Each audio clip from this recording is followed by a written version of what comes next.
afaan Oromoo Uti Oromoo afaan Oromoo Uti Oromoo afaan Oromoo Karaman bagata esa Like galma saja chabisa Tainsinas babarisa Tainsinas babarisa Pararara parara Pararara Par Par Par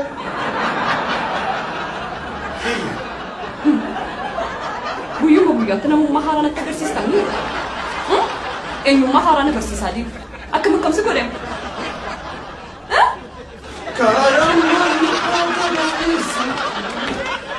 Irra deemtan? Musaafattu? Isheenis miila koo eeggattee abaaboo diimaa sii fidde. Dibaabiin rakkoo kanaaf baname? Anaaf hin malaa kun irra? Naaf hin malaa? Angaafa gamtaan odeessu amaluma isaati callisee odeessaa irra se'ee ol seeni. Kanatti naa jirtaati. Akkati yaaddu. Callisi.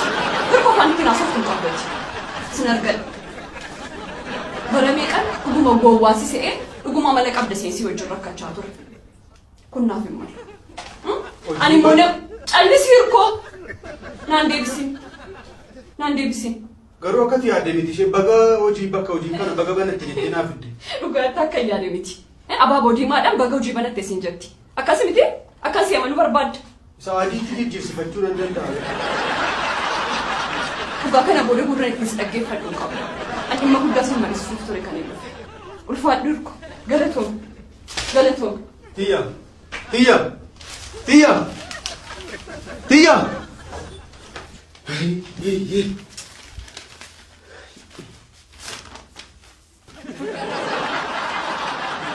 Wedding plan.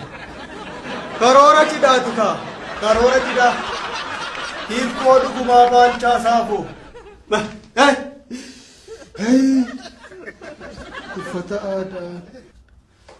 Namoota guyyaa cidhaaf waamaman. Ani yoo mancarraa qabaa kan jedhama. Akka cidha godhachuuf deemnu baranii abaaboonatti erganii. Kana keessa namni warri namaan dhibu kana keessa dhibu. Wanta jenere